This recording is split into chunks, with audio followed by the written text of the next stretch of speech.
Hello friends. तो आपको फिर से स्वागत है हमारे ऑनलाइन टेक्स्ट सॉल्यूशन क्लासेस में। उम्मीद है आप लोग सब सेफ होंगे और अच्छे होंगे।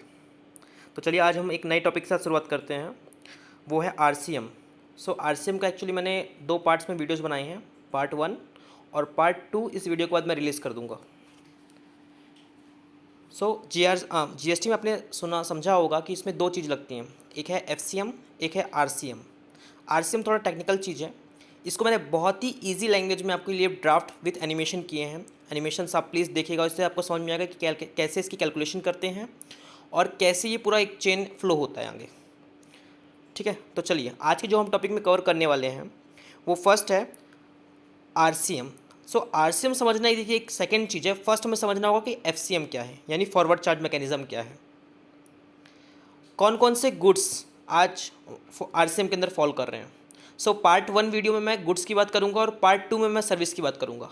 दोनों को एक साथ में लेता तो बहुत टेक्निकल हो जाता और आप लोगों के लिए थोड़ा सा डाइजेस्ट करना मुश्किल हो जाता, समझना थोड़ा मुश्किल हो जाता। इसलिए मैंने बहुत ईजी वे में पार्ट्स को गुड्स को अलग रखा है और सर्विस को अलग रखे हैं मैंने। कि आरसीएम का कैलकुलेशन कैसे होता है वो भी हम ये वीडियो में कवर करने वाले हैं, तो प्लीज़ एंड तक बने रहिए। बहुत ही ईजी लैंग्वेज में मैं आपको एकदम एक्सप्लेन करने वाला हूँ। चलिए समझते हैं कि आरसीएम क्या है। What is RCM. तो अगर आप डेफिनेशन जाएंगे ना, सेक्शन 298 ऑफ सेंट्रल सीजीएसटी, वहाँ पे इसने बताया है कि RCM means the liability to pay tax by the recipient of supply of goods और सर्विस और both instead of the supplier. देखिए जी, हमको ये लैंग्वेज और डेफिनेशन समझ में नहीं आई, बट यस कोई फर्स्ट टाइम पढ़ेगा तो उसको समझ में नहीं आएगी। तो इसको ईजी वे में, एकदम बहुत ही ईजी वे में मैंने पूरा एनिमेशन के साथ इसको आगे आपको समझाने की कोशिश की है। इतना मुझे समझ में आया है कि जो लाइबिलिटी है, लाइबिलिटी पार्ट है, वो paid by recipient instead of supplier. इतना मुझे समझ में आया है, बट इसके पीछे और क्या लॉजिक है, क्या क्या और फॉर्मेलिटीज़ करनी पड़ेंगी, वो अभी आरसीएम के डेफिनेशन में समझ में नहीं आया मुझे। चलिए कुछ आगे बढ़ते हैं, शायद कुछ पता चले। नोटिफिकेशन नंबर 4/2017 ये बात करता है गुड्स की। जब जीएसटी आया था तो इनिशियली इन्होंने नोटिफिकेशन निकाला था और नोटिफिकेशन 4 आपका गुड्स के बारे में डील करता है, जहाँ पे लिस्ट बताई गई है कि इस गुड्स पे आरसीएम लगेगा। और जो नोटिफिकेशन नंबर 13 है वो सर्विस के बारे में बात करता है। और इस नोटिफिकेशन के तहत सेक्शन 93 ऑफ जीएसटी 2017 ये बोलता है कि सेंट्रल गवर्नमेंट को पावर है, after recommendation by the council, central government को पावर है कुछ सप्लाई ऑफ सर्विस और गुड्स को आप उस पर रिवर्स चार्ज एप्लीकेबल करने की। यानी सेंट्रल गवर्नमेंट को पावर है कि वो कुछ गुड्स और सर्विसेज नोटिफाइड कर दे जिसमें आरसीएम एप्लीकेबल होगा। और ये लिस्ट आपकी नोटिफिकेशन नंबर 4 और नोटिफिकेशन नंबर 13 में मेंशन की हुई है। तो ये जब हम देखिए, मैं अगर आपसे सही कहूँ तो गुड्स का पार्ट बहुत इजी है, सर्विस का पार्ट बहुत ही टेक्निकल है, बट हम बहुत ही इसको इजी वे में कवर करने वाले हैं। तो प्लीज़ आप पार्ट 1 और पार्ट दोनों देखिएगा, ठीक है। तो यहाँ पे सेंट्रल गवर्नमेंट को पावर है कि कोई भी गुड्स और सर्विसेज को वो आरसीएम की कैटेगरी में फॉल करा सकता है, ठीक है। ये कुछ नहीं था, ये डेफिनेशन था। नहीं समझ में आया तो कोई बात नहीं, आगे डेफिनेटली पूरे एनिमेशंस के थ्रू आपको पूरे सब कुछ कवर और सब कुछ समझ में आने वाला है। चलिए आगे बढ़ते हैं। आरसीएम को समझने से पहले एक बार हम just FCM forward charge mechanism को समझते हैं कि फॉरवर्ड चार्ज मैकेनिज्म काम कैसे करता है। ये कुछ नहीं आपका, जैसे आप नॉर्मली आप रजिस्टर्ड होते हैं और वैसे जैसे आप इनवॉइस इशू करते हैं वैसे ही आपका ये काम करता है, ठीक है। तो समझिएगा, यहाँ पे लेट सपोज एक मैन्युफैक्चरर है जो कि आपका सप्लायर भी इससे आप बोल सकते हो, जो सप्लाई कर रहा है गुड्स का। और यहाँ पे आपका एक रिसिपिएंट है, रिसिपिएंट में मतलब आपका डीलर हो सकते हैं, ठीक है। अगर मैन्युफैक्चरर से कोई भी गुड्स ट्रांसफ़र होता है रिसिपिएंट को, ठीक है, आपका जो ट्रांजेक्शन वैल्यू कैसा हुआ, ट्रांजेक्शन वैल्यू आपका समझिएगा, यहाँ पे ट्रांजेक्शन वैल्यू हुआ आपका 50,000 का, ठीक है। अगर मेरा प्रोडक्ट लेट सपोज जो मैंने टीवी यहाँ पे ट्रांजेक्शन परचेज किया है रिसिपिएंट ने, यहाँ पे जो टीवी परचेज हुआ है उस पर सीजीएसटी और एसजीएसटी 18% का है, तो यहाँ पे दोनों लगेगा और मेरा ऐसा इनवॉइस वैल्यू 59,000 का हो जाएगा। ये 59,000 यानी जो भी का पूरा 59,000 है वो डीलर इसको पे करेगा, किसको, सर्विस सप्लायर को, ठीक है। सप्लायर को जब फॉरवर्ड पे करेगा तो डेफिनेटली अब सप्लायर की रिस्पॉन्सिबिलिटी है कि आप ये अमाउंट को यानी जीएसटी अमाउंट को आप गवर्नमेंट को पे करें। ठीक है, ये गवर्नमेंट को पे करके चलेंगे। तो यहाँ पे ध्यान समझिएगा, यहाँ पे सप्लायर की रिस्पॉन्सिबिलिटी है कि आप रिसिपिएंट से अमाउंट कलेक्ट करके और गवर्नमेंट को आप जीएसटी का अमाउंट पे करें। ठीक, तो आपको होप सो की फर्स्ट चेन समझ में आई होगी। आगे बढ़ते हैं, इसी कड़ी में आगे क्या है। अब जब ये डीलर यानी कि जो पहले रिसिपिएंट था, अब वो आगे कहीं ना कहीं डीलर सप्लाई करेगा, तो डेफिनेटली अगर वो सप्लाई करेगा तो वो नेक्स्ट चेन के लिए सप्लायर हो जाएगा। ठीक है, नेक्स्ट चेन के लिए वो सप्लायर हो गया। कहीं ना कहीं अगर वो सप्लायर है तो कहीं ना कहीं सामने जो जहाँ पे वो आगे गुड्स ट्रांसफ़र करता है वहाँ स्टोर्स हो गए आपके या रिटेल मार्केट हो गए, तो वो रिसिपिएंट कहलाएंगे। तो देखिए यहाँ पे मैंने रिसिपिएंट भी एक स्टोर को बनाया हुआ है। अब जैसे ही ये प्रोडक्ट आगे बढ़ता है रिसिपिएंट यानी स्टोर में जाके, तो रिसिपिएंट जब इसको रिसीव करता है तो देखिए ट्रांजेक्शन कैसा होगा। ट्रांजेक्शन फिर समझिएगा कैसा है। जो परचेज वैल्यू यहाँ पे थी वही परचेज वैल्यू यहाँ पे आ गई। ठीक है, क्योंकि डेफिनेटली वो अगर दोनों रजिस्टर्ड हैं, ये भी रजिस्टर्ड है और ये भी रजिस्टर्ड है, तो इसको आईटीसी का बेनिफिट मिलने वाला है।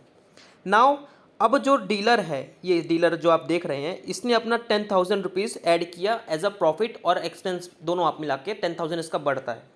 ये मैंने अपने प्रीवियस वीडियोज़ में भी समझाए हुए हैं, सेम एग्जाम्पल सेम फिगर के साथ है।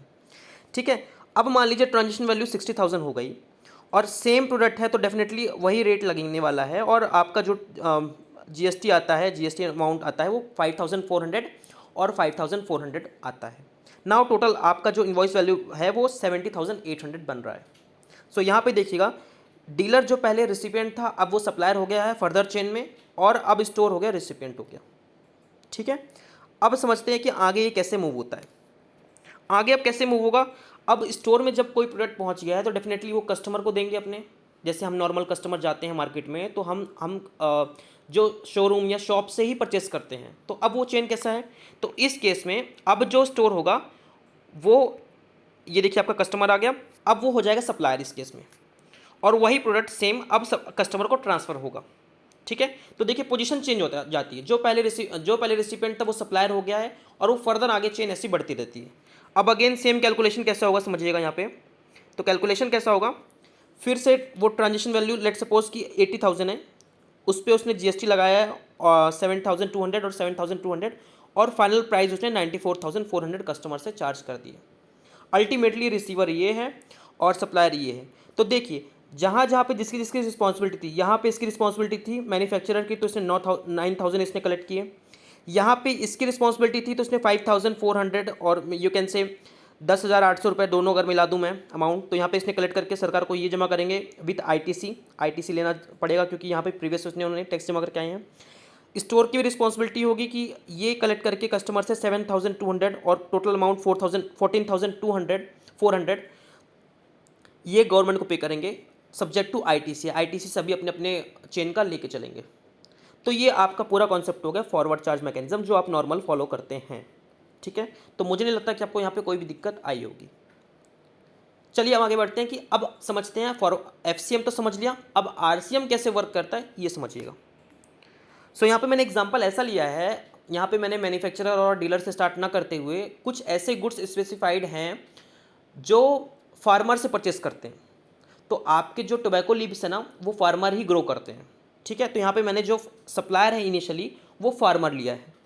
अब फार्मर क्या करता है कि मैन्युफैक्चरर को यहाँ पे सप्लाई करेगा, क्या सप्लाई करेगा, टोबैको लीव्स, क्योंकि टोबैको लीव्स हमारा वो शेड्यूल में है, नोटिफिकेशन नंबर 4/2017 के लिस्ट में है। वो गुड्स ऐसा है टोबैको लीव्स जिसमें आरसीएम एप्लीकेबल होता है, तो मैंने उसी का एग्जांपल यहाँ पे लिया हुआ है। राइट, अब यहाँ पे फार्मर क्या कर रहा है, टोबैको लीव्स यहाँ पे ट्रांसफर कर रहा है मैन्युफैक्चरर को, और यहाँ पे मैन्युफैक्चरर जो है ना वो रजिस्टर्ड पर्सन है, ध्यान दीजिएगा मैन्युफैक्चरर रजिस्टर्ड पर्सन है। तो ट्रांजेक्शन वैल्यू कैसा होता है, मैं आपको जस्ट इन्फॉर्मेशन के लिए बता दूँ, ये ट्रांजेक्शन हुआ है लेट सपोज अप्रैल 2021 में।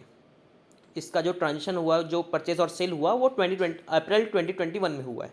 ठीक, अब ट्रांजेक्शन कैसे हुआ है देखिएगा, यहाँ पे यहाँ पे जो फार्मर है वो रजिस्टर्ड नहीं होगा। जब वो रजिस्टर्ड नहीं होगा तो डेफिनेटली वो जीएसटी चार्ज नहीं करेगा।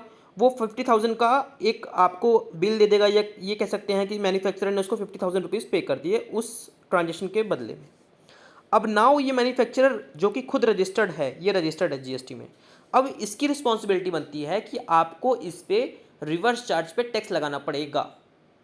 पहले क्या होता था, पहले सप्लायर की रिस्पॉन्सिबिलिटी होती थी टैक्स कलेक्ट करके जमा करने की। नाउ अब क्या होगा, अब रिसिपिएंट की रिस्पॉन्सिबिलिटीज़ है, आपको टैक्स कलेक्ट तो नहीं करना, खुद से कैलकुलेट करके और खुद ही गवर्नमेंट को पे करना है।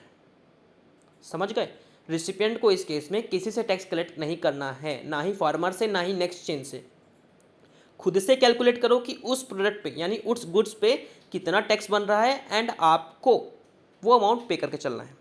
ठीक है, तो नेक्स्ट देखिए कैसा होगा। अब यहाँ पे जो कैलकुलेशन होगा वो समझिएगा। यहाँ पे सप्लायर, ये मैन्युफैक्चरर क्या करेंगे, मैन्युफैक्चरर लेट सपोज अमाउंट 50,000 का था और आपको पता है कि टोबैको लीव्स में 5% लगता है, तो सीजीएसटी और एसजीएसटी का जो भी अमाउंट है जो भी आएगा, तो टोटल यहाँ पे 2500 रुपये का पेमेंट 5% से वो गवर्नमेंट को पे करेंगे, वो गवर्नमेंट को पे करेंगे। ठीक है, नाउ अब इसकी आगे की चेन देखते हैं कि मैन्युफैक्चरर अब आगे क्या करने वाला है। ठीक है, मैन्युफैक्चरर क्या करेंगे, अब नाउ अगर मैन्युफैक्चरर मान लीजिए कुछ उसमें से मैन्युफैक्चरिंग प्रोडक्ट बनाते हैं और उसको सेल करते हैं मार्केट में, मार्केट में मतलब आपके शॉप्स में जाता है या फर्दर चैनल ऐड होते हैं उसमें, तो डेफिनेटली यहाँ पे स्टोर्स आएगा और स्टोर उसका रिसिपिएंट होगा और इस टाइम जो सप्लायर होगा वो मैन्युफैक्चरर हो जाएगा इस सेकेंड ट्रांजेक्शन में। और वो कुछ ऐसा सेल करते हैं, एक जो गुड्स उन्होंने मैन्युफैक्चर किया वो सेल किया उन्होंने, और सेल करने पे क्या होता है, ये कुछ वैल्यू ऐसी आएंगी, आप समझिएगा। जो उन्होंने अप्रैल मंथ, ध्यान दीजिएगा, मैं अप्रैल मंथ की पहले भी एग्जांपल दिया, अप्रैल मंथ और अगेन अप्रैल मंथ की बात कर रहा हूँ। मान लीजिए अप्रैल मंथ में इन्होंने ये पूरा ट्रांजेक्शन, इसको जो सेल किया है, इसको स्टोर को, वो 1 लाख का किया है, 1 लाख रुपीज़ का इन्होंने पूरा सेल किया है। अब मान लीजिए जो इन्होंने मैन्युफैक्चर किया वो प्रोडक्ट था, वो ये गुड्स जो था वो था 12% का, तो अकॉर्डिंगली उन्होंने कैलकुलेट किया सीजीएसटी और SGST. Now total invoice value हो गई 1,12,000। ठीक है, अब समझिएगा ये इनका आउटवर्ड था, ये पूरा फिगर जो मैंने दिखाया यहाँ पे इनका आउटवर्ड था। ठीक है, ये पूरा इनका आउटवर्ड था। आउटवर्ड के बाद अब हम बात करते हैं कि मिस्टर मैन्युफैक्चरर, अब ना हम आपकी नज़र से देखेंगे और पूछेंगे कि आपकी लायबिलिटी कितनी बनती है, क्योंकि कुछ ना कुछ इनको टैक्स इसमें दिया इन्होंने और कुछ ना कुछ इसमें टैक्स इनको कलेक्ट करके, स्टोर से कलेक्ट करके। यहाँ पर तो देखिए, यहाँ पर इस केस में इनको कलेक्ट नहीं करना था, इस केस में इनको खुद कैलकुलेट करना था। ठीक है, लेकिन इस केस में इनको स्टोर से कलेक्ट करके एंड देन गवर्नमेंट को पे करना है। तो एक बार चलिए नज़र डाल लेते हैं कि मिस्टर मैन्युफैक्चरर की कितनी लायबिलिटी बनती है। ठीक है,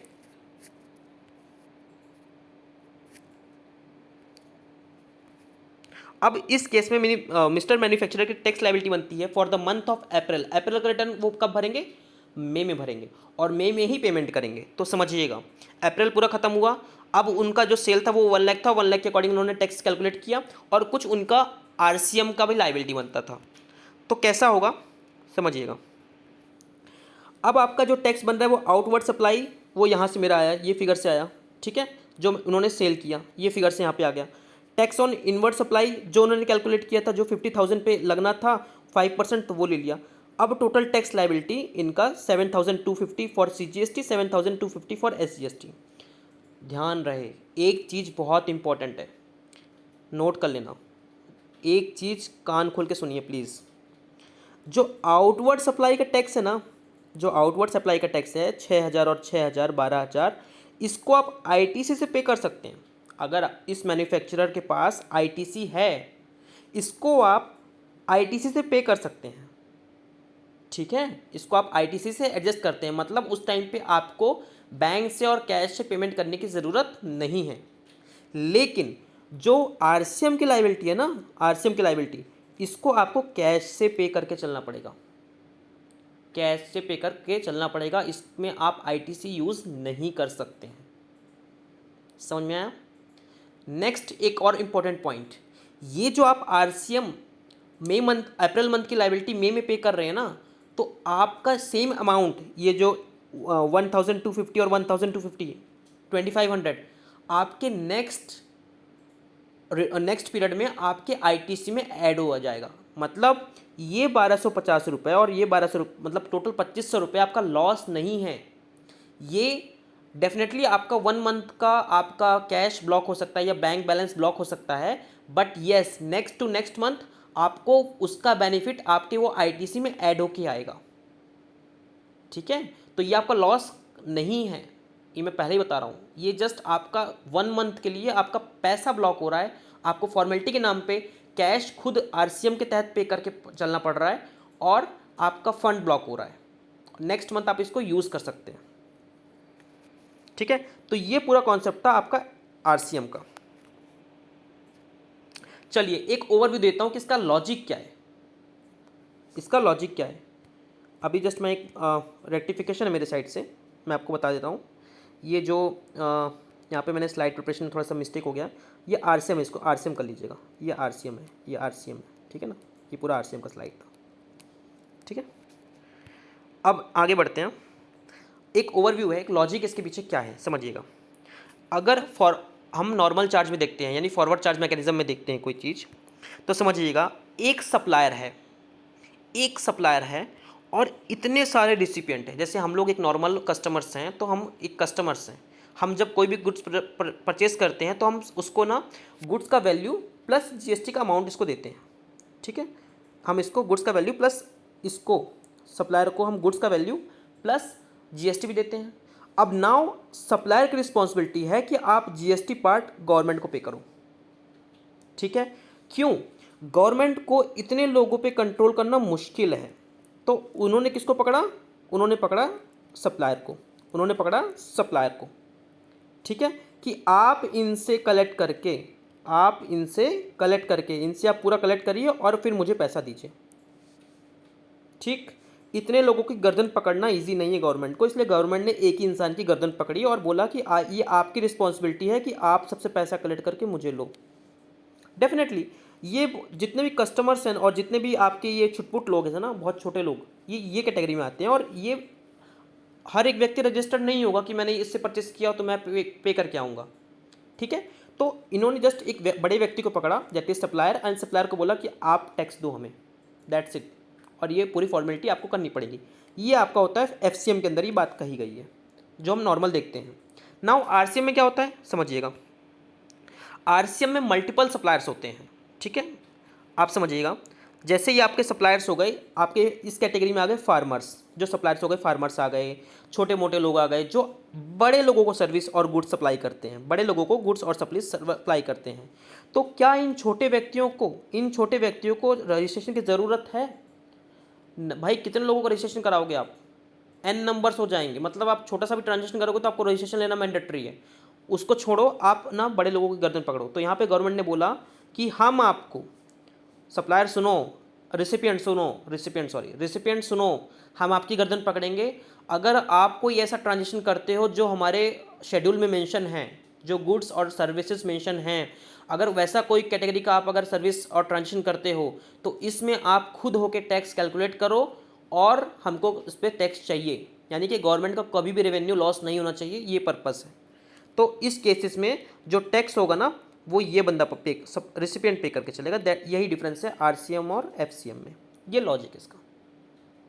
ठीक है, अब हम बात करते हैं, वो टेबल देख लेते हैं जहाँ पे कौन कौन से गुड्स मेंशन हैं। तो नोटिफिकेशन नंबर 4 आपको मैंने बताया था, 4/2017 में जो गुड्स थे वो पहले 6 थे, नाउ रिसेंटली 2 और ऐड हो गए हैं। तो एक एक करके बात करके चलते हैं। अगर सप्लायर कौन होगा और रिसिपिएंट कौन होगा, ठीक है, ये भी थोड़ा इंपॉर्टेंट है। अगर रिसिपिएंट और सप्लायर चेंज हो जाएंगे, डेफिनेटली आरसीएम वहाँ पे एप्लीकेबल हो भी सकता है, नहीं भी हो सकता। तो एक बार हमें ये सोचना है, तीनों कंडीशन देखनी है, गुड्स क्या है, सप्लायर कौन है और रिसिपिएंट क्या है। अगर इसमें कहीं भी चेंज हुआ तो डेफिनेटली आरसीएम नहीं लगेगा। पहला केस, अगर कैश्यू नट्स यानी आपके काजू जो होते हैं, आप हिंदी में जो काजू बोलते हैं, चाहे वो छिले हुए हों चाहे नहीं हो, ठीक है, अगर वो सप्लायर कर रहा है, अगर वो फार्मर है, एग्रीकल्चरिस्ट है, एग्रीकल्चरिस्ट की डेफिनेशन दे के रखी है हमारे सेक्शन 2 में, वहाँ पे ये बोला गया है कि वो एग्रीकल्चरिस्ट का डेफिनेशन ये है कि इंडिविजुअल और एचयूएफ कंपनी और बाकी आपकी फर्म, पार्टनरशिप फर्म एग्रीकल्चरिस्ट की डेफिनेशन में नहीं आती हैं, तो ध्यान से देखिएगा, समझिएगा। बट इसका अगर गुड्स ले रहा है कौन? रिसिपिएंट कौन है? Registered person. मैंने आपसे कहा कि मुझे काजू चाहिए, देखिए आप भी रजिस्टर्ड नहीं, मैं भी रजिस्टर्ड नहीं हूँ जीएसटी में, हाँ, तो इस केसेस में आरसीएम का कोई सवाल ही नहीं है, टैक्स का कोई सवाल ही नहीं है। बट ये सामने वाला पर्सन अगर रजिस्टर्ड है और मैं एग्रीकल्चरिस्ट हूँ और मैं अगर कोई भी प्रोडक्ट सप्लाई करता हूँ और कैशियो सप्लाई करता हूँ उसको, तो यहाँ पे रजिस्टर्ड पर्सन की रिस्पॉन्सिबिलिटी है कि आप उस पर खुद टैक्स कैलकुलेट करो और गवर्नमेंट को पे करो। ठीक है, तो ये चीज़ें कंडीशन ध्यान देना। कैशियो यानी प्रोडक्ट कैशियो होना चाहिए, सप्लायर कौन होना चाहिए, एग्रीकल्चरिस्ट होना चाहिए, जो एग्रीकल्चरिस्ट की डेफिनेशन जीएसटी लॉ में डिफाइन है। और रिसिपेंट कौन होना चाहिए, एनी रजिस्टर्ड पर्सन जो जीएसटी के अंदर रजिस्टर्ड है। अच्छा, क्वेश्चन क्या आता है, सर आपने बताया था लास्ट टाइम नॉर्मल स्कीम और कंपोजिशन स्कीम, तो क्या कंपोजिशन स्कीम वालों को भी आरसीएम लगेगा? उनको तो 1% टैक्स लगता है। यस, कंपोजिशन स्कीम वालों को भी आरसीएम के अंडर पेमेंट करके चलना पड़ेगा, उनको भी कलेक्ट खुद कैलकुलेशन करके एंड देन गवर्नमेंट को पे करना पड़ेगा, कोई एक्सेप्शन नहीं है। रजिस्टर्ड होना आपको आरसीएम एप्लीकेबल है अगर आप ये पर्सन के साथ और इस गुड्स में आप डील कर रहे हो तो। ठीक है, नाउ नेक्स्ट, बीडी व्रेपर और लीव्स। बीडी के जो पत्ते होते हैं ना, तेंदुल लीव जिसे बोलते हैं, अगर आप किसी एग्रीकल्चरिस्ट लेते हो और आप हो रजिस्टर्ड पर्सन, सप्लायर एग्रीकल्चरिस्ट है और कोई रजिस्टर्ड पर्सन, यानी समझना यहाँ पे पूरे फार्मर, आप फर्स्ट 4 कंडीशन देखेंगे और ये वाली कंडीशन देखेंगे तो यहाँ पे पूरे फार्मर्स हैं। अगर आप फार्मर देखिए एन नंबर ऑफ हो सकते हैं, फार्मर को गवर्नमेंट को आइडेंटिफाई करना इजी नहीं कि कितने फार्मर्स हैं, बट येस जो रजिस्टर्ड पर्सन है गवर्नमेंट उनको आइडेंटिफाई कर सकती है और उनसे वो टैक्स कलेक्ट कर सकती है जहाँ पे उसका रेवेन्यू लॉस हो रहा है। पर्पस यही है, बाकी कुछ नहीं है। ठीक है, टोबैको लीव्स, तेंदुल लीव के जैसे टोबैको लीव्स, सेम एग्रीकल्चरिस्ट और एनी रजिस्टर्ड पर्सन, चाहे वो नॉर्मल स्कीम में हो चाहे कंपोजिशन स्कीम में हो। स्किल यान मतलब जो आपके कपड़े के लिए स्किल के जो यान होते हैं ना, वो अगर आप कोई अगर वो कर रहा है वो एग्रीकल्चरिस्ट हो और रजिस्टर्ड पर्सन के थ्रू हो। ठीक है, सप्लाई ऑफ लॉटरी, सॉरी यहाँ पे मिसिंग हो गया लेकिन मैं आपको बता देता हूँ। सप्लाई ऑफ लॉटरी अगर ये किसी स्टेट गवर्नमेंट और सेंट्रल गवर्नमेंट और अथॉरिटी के थ्रू अगर हो रहा है, सप्लायर कौन है उसका, आप समझिएगा इस चीज़ों को, मैं एक बार बैकग्राउंड देता हूँ। सप्लाई ऑफ लॉटरी क्या होता है, किसी भी स्टेट्स में अगर आपको लॉटरी की परमिशन लेनी है, लॉटरी इलीगल है ध्यान देना, लेकिन कुछ कुछ लॉटरीज स्टेट गवर्नमेंट कंडक्ट कराती हैं, उसमें सप्लायर कौन हो जाता है, स्टेट गवर्नमेंट और सेंट्रल गवर्नमेंट और कोई भी गवर्नमेंट, वो हो जाती है सप्लायर आपके। रिसिपेंट क्या हो जाता है, any registered person, same any registered person. तो गवर्नमेंट बोलती है हमको फॉर्मेलिटी नहीं करना, हमको इतना पता है कि आपने हमसे सर्विस ली है लॉटरी की, तो रजिस्टर्ड पर्सन कान खोल के सुनो, आपको इसमें आरसीएम में टैक्स पे करके चलना पड़ेगा।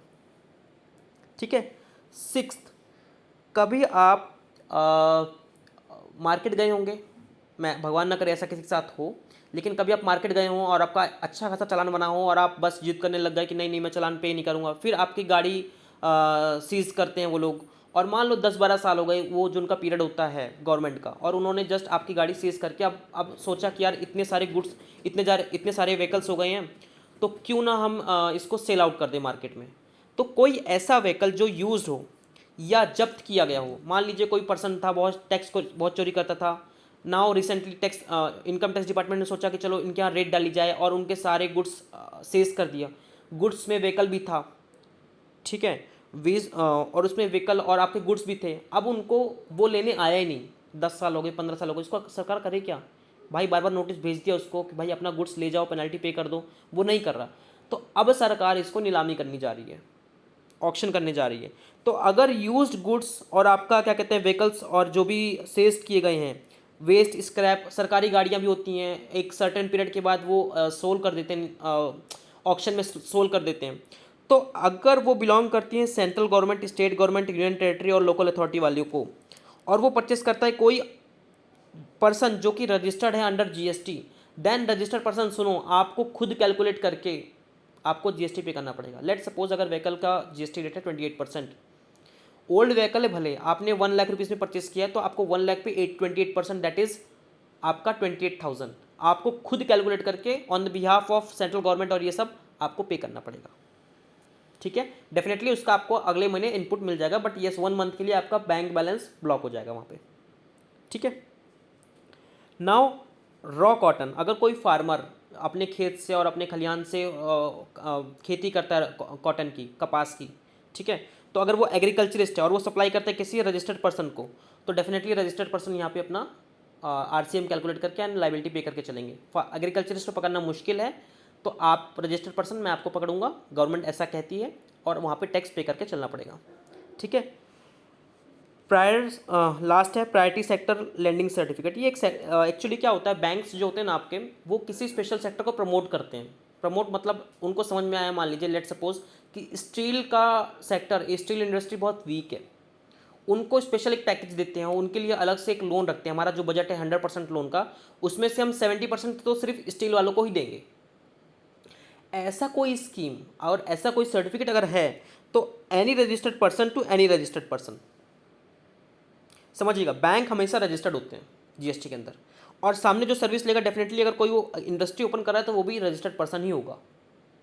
ठीक है, तो ऐसा कोई अगर ट्रांजेक्शन होता है तो उस केसेस में इंडस्ट्री, आप कान के सुनो, आपको आरसीएम के अंडर पे करके चलना पड़ेगा। तो आज की डेट में टोटल 8 ये लिस्ट है। सर्विसेज में टेक्निकल भी है और सर्विसेज में लिस्ट ज़्यादा है।